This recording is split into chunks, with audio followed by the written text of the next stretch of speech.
Welcome to Screw the Commute, the entrepreneurial podcast dedicated to getting you out of the car and into the money. With your host, lifelong entrepreneur and multimillionaire, Tom Antion. Hey everybody, it's Tom here with episode 700 of Screw the Commute podcast. Can you believe it? 700 episodes. That puts me in the 700 club, right?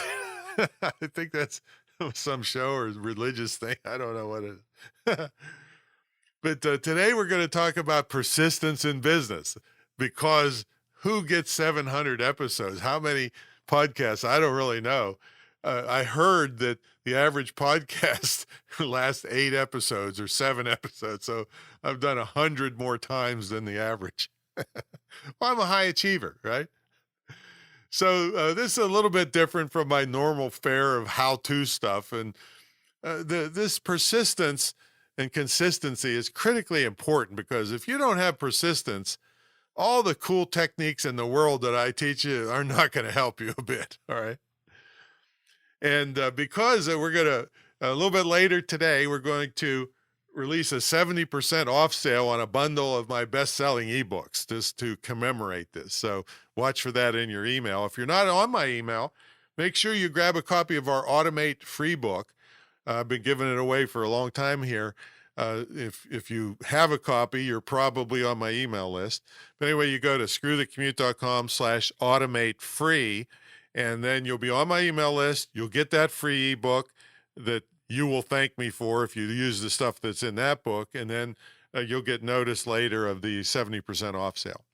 All right, hope you didn't miss episode 699. That was online summits, and my first ever is coming right up.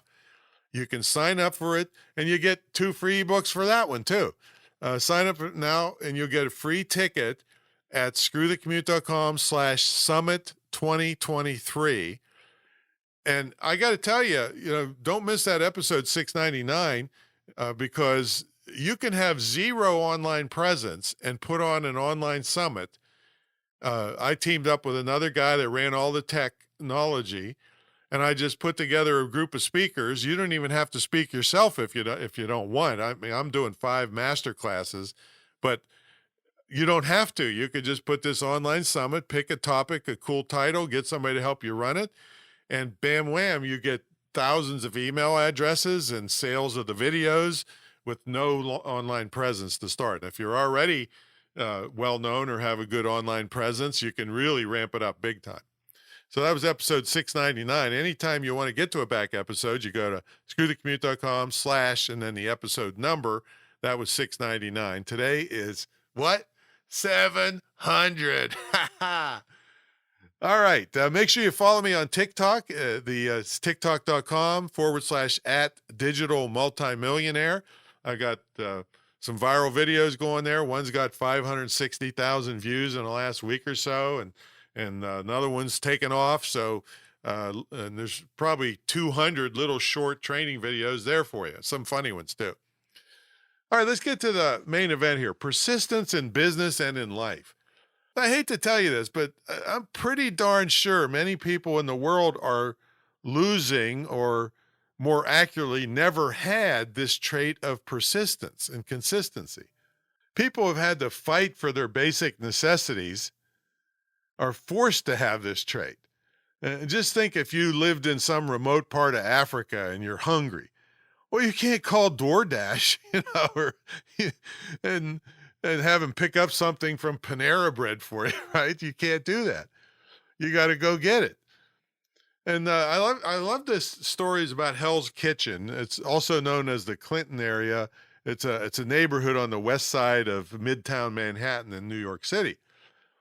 And until the 1970s, Hell's Kitchen was, it was all poor and working class people, and it got its real gritty reputation in those days. And listen to some of these people that came out of Hell's Kitchen. Larry David of Seinfeld fame, Alicia Keys, Al Pacino, Sam Jackson.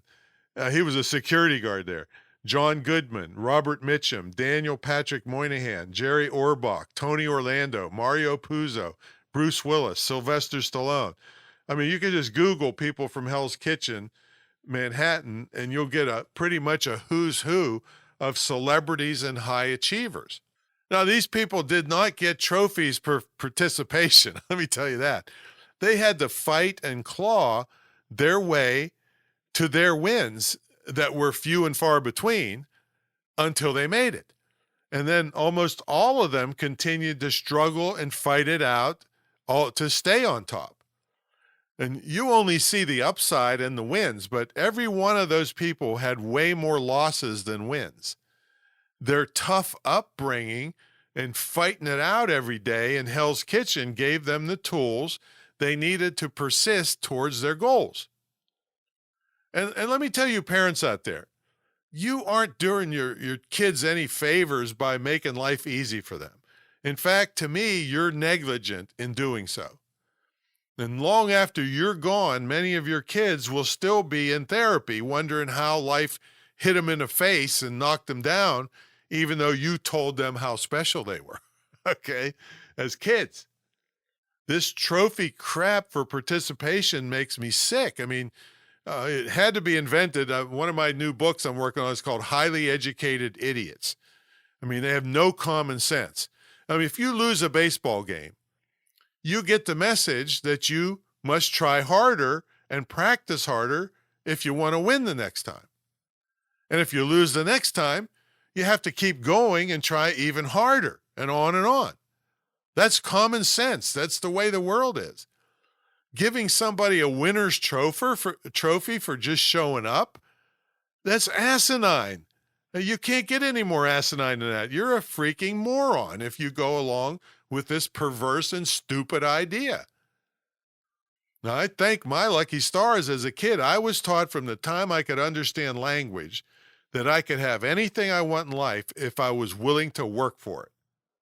And one of the best lessons I got from my dad, and there were many, was that when someone tells you you can't do something, it has nothing to do with you. It means they can't do it. And this principle has served me well over many years, and I'd like to give you a few examples. Now, I'll give you abbreviated versions of my story. And the first one comes to mind is when I was in college and myself and several other guys were renting a house. So every time the landlord would come over to fix something or work on the house, I would say, "Hey, Frank, I'll help you do that, but you teach me what you're doing, okay?" And so he would. And at the end of the year, he came over and he said, "Hey, Tom, I want to talk to you." And I'm thinking, uh-oh, what do we do? All right. He said, "I have been renting apartments and houses to kids in this college town for 25 years. He said, not once, ever did one of them offer to help me or want to learn what I was doing. You're the only one." He said, "I want to retire and go down to Florida, and I own a hotel in a town about 20 minutes from here, Fairmont, West Virginia, and I want you to have it. I want you to take it over." He says, "If you can come up with the first mortgage, I will hold back the second mortgage, teach you how to run it, and then you can pay me off over time." And keep in mind, folks, that meant no money down. I didn't have to have any money to do this deal. So talk about persistence. It took me 50 tries, 50 lending institutions that were all shooing me away like a little punk kid, like, "You're crazy, you can't take over a hotel." And so I'm thinking my dad saying, "They're telling you can't do it." No, that means those idiot bankers can't do it. So I kept going. I got the first mortgage. He took the second mortgage, taught me how to run the place. I only had to go down once a week. There was a manager there. I picked up the checks. And guess what? I made the small repairs that I had learned from both my dad and my landlord, and didn't have to pay for those repairs. I was making $65,000 a year off this one property while I'm still in college. And then the city of Fairmont bought it out for a couple $100,000. So I ended up making about $500,000 on this project because I gave before I got. Now, this is foreign to kids nowadays, the young people. They're so entitled. They want everything handed to them on a silver platter. Another thing, people tell you can't do something. I put a nightclub where there wasn't one. So they say, you can't put a nightclub there. Nobody's ever going to do blah, blah, blah, blah, blah. I did it. I ran it for 6 years. Now, yeah, something bad happened at the end, but I still did it when they told me I couldn't do it. The drinking age at the end, I was on my way to being a millionaire by the time I was 30. And the drinking age went from 18 to 21, wiped me out, lost everything, lost $400,000, got injured, no health insurance, and living in a vacant house that my buddy owned on a mattress, all right, couldn't walk, all right? So this is where you got to suck it up, and your training of being persistent and never quitting, and nobody else can, nobody can tell you can't do it, kicked in. And so at the lowest point of my life, I'm sitting there, and I was always a funny guy and teasing and joking with people. And I kept humor books around me. Like I said, I'm living off credit cards. I was a big shot in the whole state, and now I'm a nobody living on a mattress with a black and white TV, which those listening probably never even seen one, let alone heard of one. So I'm keeping upbeat by having humor books around me. And I got the idea. I'm watching Candid Camera on a black and white TV, and I got the idea for an entertainment company called Prank Masters. So when I could walk, I moved to Washington, D.C., started it, starved to death for 6 months. Remember, persistence. And then I got a break. Washington Times did a feature article on me. Washington Post picked it up. Then Associated Press picked it up. I was doing radio and TV all over the world. Thing went crazy. And led to my speaking business, which led to my internet career. So I could have given up any place along the way, losing $400,000 after working 7 days a week and having bikers trying to kill you. I could have quit, right?